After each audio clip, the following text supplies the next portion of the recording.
how it works, but peace, love, and hugs, Helene, and we'll see you over there. Where are we? Who the hell is up now? Who's hosting this fucking show, for God's sakes? Steven, I'll give you $10 to stand up and prove that you have pants on. Where's Steven? People didn't think I had pants Look on. at those. Back up a little bit. You can't Look tell. at those fucking He's things. very tall. Holy You know what shit. that means. Oh my God. Look at those Pants are shorts. big. Oh, that's Rock and comes roll with a free hit superstar of pants. blotter. Awesome.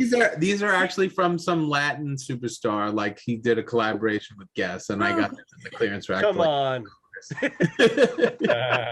Seriously. Put it together for Stephen Ballo, everybody. Yeah. Let's give it up. Hey. Yes.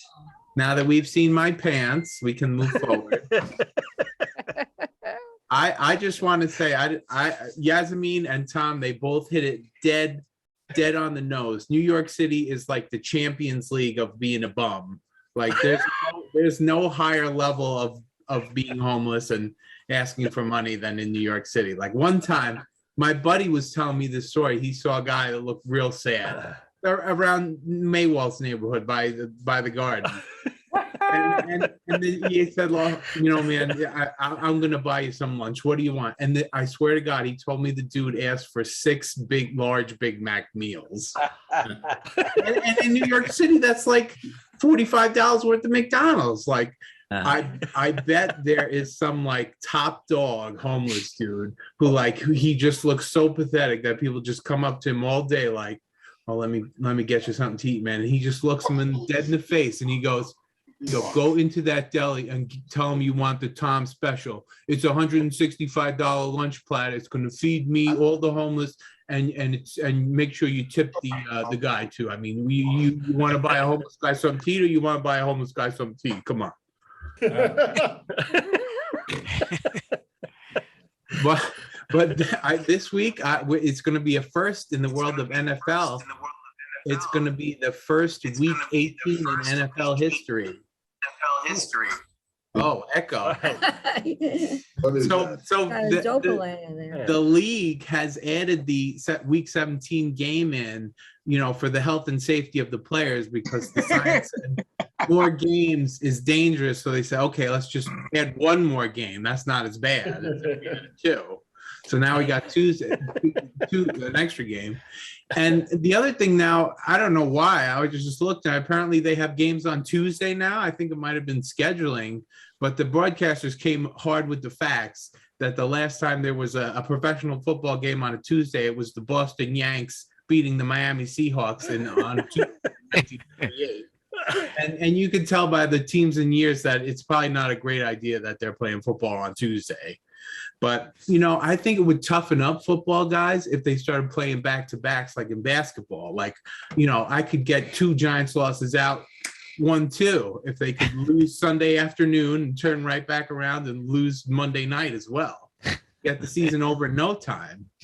You know, plus, you know, they've expanded to more international games. So, like, I could watch the Giants lose Sunday morning in London, and they could come back around and lose Monday afternoon in Mexico City, and, you know, bring shame to 3 countries.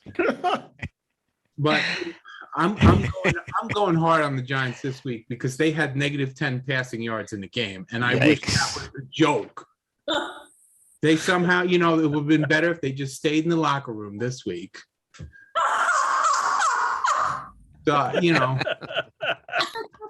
if they just played every day, I think the players would be too tired to commit murder in the offseason. So I think that could be a solution. They're just too tired to do it. But the long and short of it is that I need a vacation. So I'm looking for a deal on flights, and I hear people talking about Spirit Airlines, but, you know, one time I heard a guy say you'd be lucky if you got peanuts on a Spirit airline, but let me tell you, you're lucky if the plane takes off. Spirit Airlines is like a lazy friend that's like, as soon as you make plans with them, they're thinking of ways like to get out of it. Like, you know, what can I say to have the least disappointment? Like you'd be waiting for your Spirit Airlines and they come on the thing like, attention passengers on the 915 to Chicago. Today's flight has been canceled due to the pilot's friend's cat getting sick. and he had to go help her with her kid or something. So please feel free to hang around for the 11:30 flight. But we have word that pilot's aunt's parakeet is hanging on by a thread. So sit tight. The schedule is going to be fluid. And, whenever they say, when somebody says the schedule is going to be fluid, the fluid they're talking about is diarrhea because it just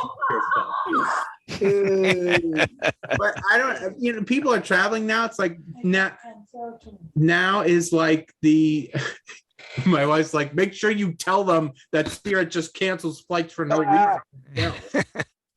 I love that. Well, why would anyone want to travel now? Everyone's got COVID. And, whoever's making those tests is really, I want to invest in them. Although, they're coming from China.